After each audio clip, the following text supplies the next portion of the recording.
Lo, even though we have here the commentary is the Bartanura, and we're learning the commentary of Kahati, but that's all right. Al Tomar, do not say Kisha Eshne. When I have time, I will learn. Oh, is this is 1 second. It's got both. Yes, it is. Yes, it is. I'm sorry. Okay, good. I didn't see the top. You're right. This is the Kahati. Don't say Al Tomar Keshefna Eshna. A person should not say, as soon as I have time, I'm going to learn the Torah. Right? Elmad Torah, I will learn Torah. Shema lo tifne. You have to steal time. You have to force yourself. You have to catch a minute here and catch a minute there. Why? Because maybe you'll never have the time.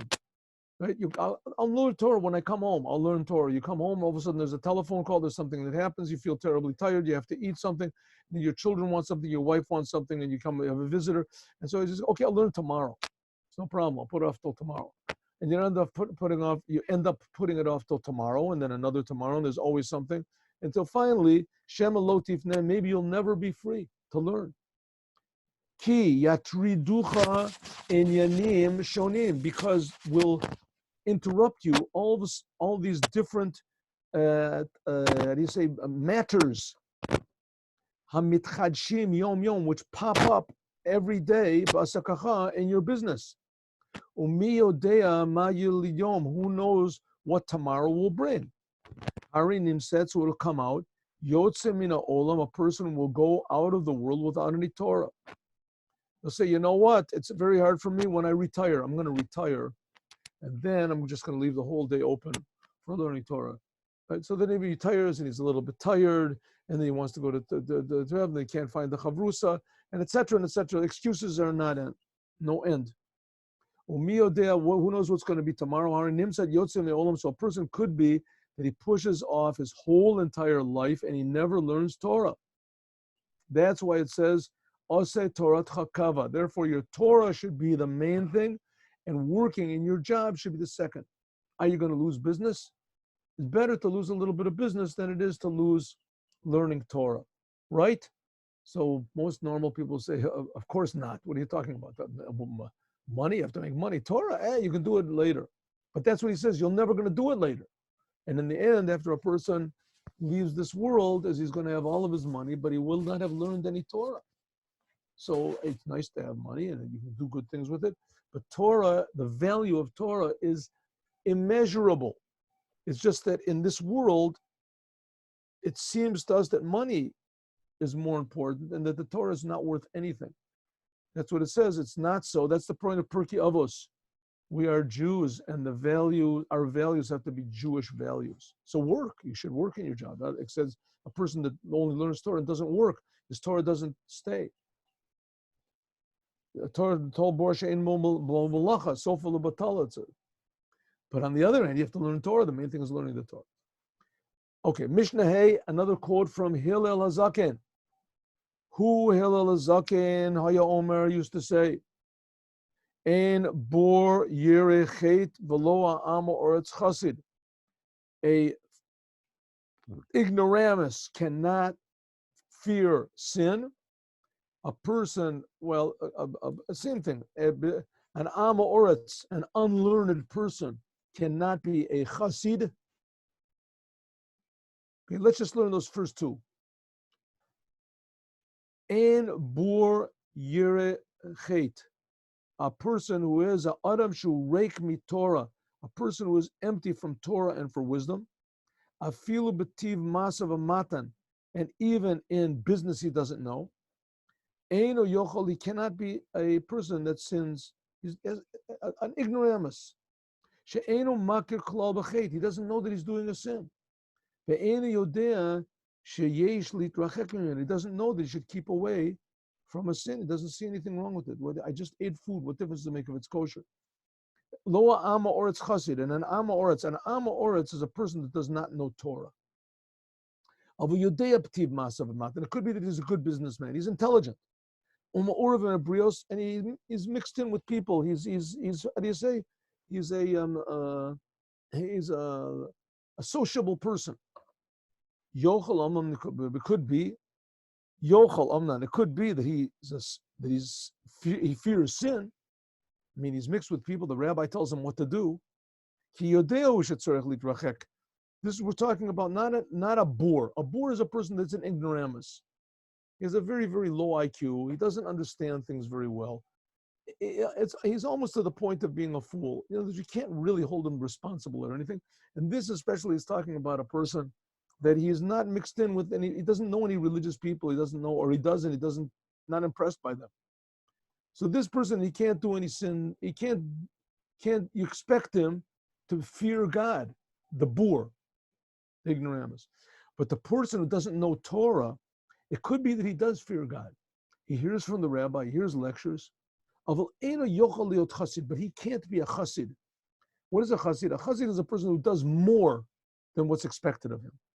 This is lifnim mishurat adem. Chassidut demands you to do more than what you have to.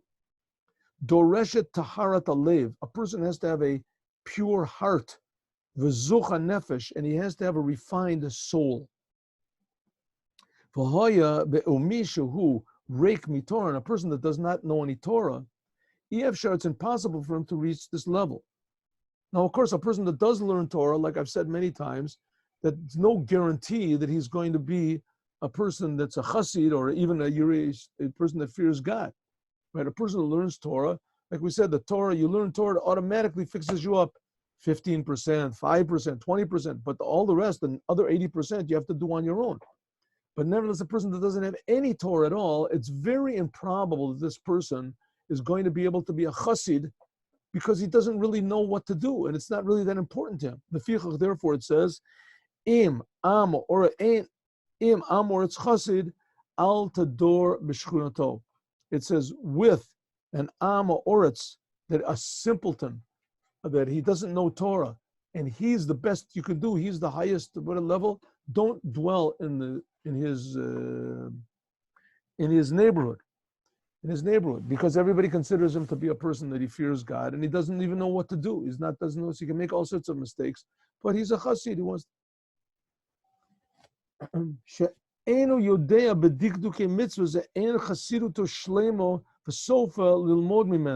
person, he really is interested in serving God, but he doesn't know the Torah. Because he doesn't know the Torah, so that type of a person like this, he can be a very bad influence on people.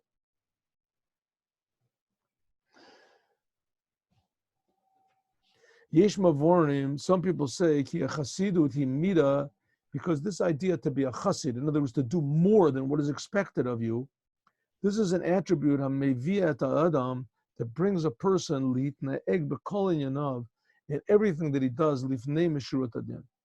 A chassid is a person that he does more than what is expected of him. Hanhagat ha'olam be'asakim b'schorot lo tizbol zot. And a person that works all the time in business, etc., is not able to do more than we're supposed to in v'darcheim yuduot, b'mida, b'mishkal, b'meshura. Says a person that's always working in business, so working in business, you don't have much chance to be extra religious and extra serve Hashem in an extra way and an extra, usually not. Okay, this is according to simple way of understanding. According to Chassidut, it's not that so. It's not so. It's not so. According to Chassidut, if a person does manage to find some time to learn, and he really wants to serve Hashem, is that little bit of time that he does find will serve him, so that God will arrange things around that he'll remember the laws and he'll know what to do, and he can be a chassid. And even more, sometimes a working man can be more of a chassid than a regular person who sits and learns Torah. It's a known that the Alter Rebbe said, we saw in Yom Yom, that the Alter Rebbe said to one of his chassidim that I'm jealous of you, that you're a working man. You sit in your market and you see all these people all day. You can say to them a word of Torah, you can inject a nice Torah idea into your business. People, when they come to see me, the Alter Rebbe, when they come to see the Alter Rebbe, so they're coming for a religious experience, to be religious, to be serious, to take Judaism seriously. But you're dealing with people, even non-Jews, that they're not coming for a religious experience. They just want to live their life. And you put the Torah into the day-to-day life. Because in a way, that's a bigger chassid. That's in a way, that's a bigger level of a chassid. So he wants to say that a person who's a businessman, sinks himself in the business, he doesn't really have much opportunity to be a chassid. But in fact, you can find that not only is there opportunity to be a chassid, but even there's an opportunity to be even more so than a regular person, because you bring godliness into the regular, normal world. But does not to separate from the world. Okay, let's do two more sayings from Hillel. These sayings are very, very relevant to us, to education.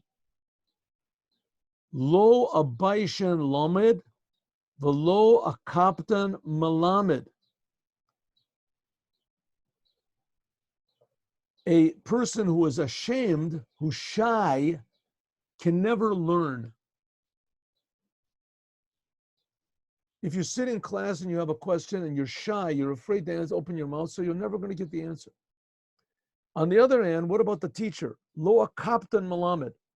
A teacher that has a temper, a bad temper, he gets angry, he can't be a good teacher. Teacher yells at the pupils, right? That's a stupid question. What are you bothering me for? Aren't you listening? Right? Just listen first and then ask questions afterwards. If he's that type of person that just discourages everybody, and it could be that the teacher is right. It could be really that he's right, that the pupils, should they wait a little while longer? But as soon as he's angry, so it discourages anyone to really take the Torah in a living way. In a living way that discourages them from asking questions. Let's see what the Kahati says. Lo abaishan lamed. A person who is shy can never learn. Should be galal baishunato, because of his shyness. Einenu shoel, he doesn't ask questions, mirabo, from his rabbi, masha eno yodea, things that he doesn't know. Hu nishar, and so he remains tamid, always, besfeikotav, in his doubts. Ubechoser yediot, and because of the lack of knowledge, misfeikot belimudo, he doesn't understand. Amnam midatabusha, even though the fact is to be a shy person, midatovai, it's really a very good thing. That person wants to be a chutzpan and he's sure of himself, and this can make a lot of troubles. Most of the troubles in the world come from people who are really sure of themselves and they're sure of a bad thing. And that avalimud, true, to be shy is a good thing.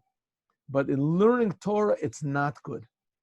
In learning Torah, a person has to be assertive. You don't know anything, ask. You don't understand, ask again. The teacher says, listen, I'll explain it afterwards, come afterwards. But you must ask questions. Bekain Omer, and that's what it says, Yishal Adam et pasuk ve'et halacha. A person should ask the pasuk, where they're at, and also the halacha. It's very common. A pupil can sit in the class, and his mind wanders a little bit, and he doesn't know where he is in the Gemara. All of a sudden he comes to, but he's ashamed to ask because everybody will know that his mind was wandering. So if so, what's it going to be? The whole class is going to be just bumbling around on the page and not really understanding anything that's happening because he didn't know. In a way, it's the teacher's fault. The teacher is supposed to be looking around the class and saying, okay, anybody know where we are? Do you know where we are? Yehuda, you see where the place is? Shlomo, here, I'll show you where the place is. Come. You know where the place is? Don't worry, I lose the place also myself. Here, come, let's learn. Come. It's okay. It's all right if you lose the place. There's nothing wrong with that, losing the place. Let's go. The teacher has to encourage the pupil. Even though that everybody will laugh at you, right? Every 5 minutes you say, teacher, where's the place? Right? The teacher says, we're on Amud. See, the first word on the line is this. The teacher goes over and he shows him. 5 minutes later says, teacher, where are we? Right? The teacher goes over and says, oh, I'll show you. He goes over and he shows him. Even 10 times. Even if everybody's laughing at you, everybody says, what a fool this kid is. Because it says, nevertheless ask. Like it says, im nevalta bihit naseh. Im nevalta tatzmacha. If you shamed yourself, al divrei Torah, on the words of Torah, sofoch bihit naseh. In the end, you'll raise up. It says by Rabbi Akiva that he sat in class and he didn't understand anything. There is also It says a long time, the famous story with the water dripping on the rock, and he saw that the water made a hole in the rock after it had dripped on the rock for years. He said, if water that is so soft can make a hole in something so hard as a rock, as for sure Torah, which is so powerful, can make a hole in my mind, which is so soft. And he was persevering. The lo hakaptan malamed, and a person who has a bad temper cannot be a good teacher. Misha eno savlan, a person that has no patience. Leheshiv letalmidim, to answer the pupils on their questions. V'hu makpid medakdek, he's angry all the time. Medakdek b'hanhagas talmidim, and he yells at them too much. Eno roiliad malamid, he's not a good teacher.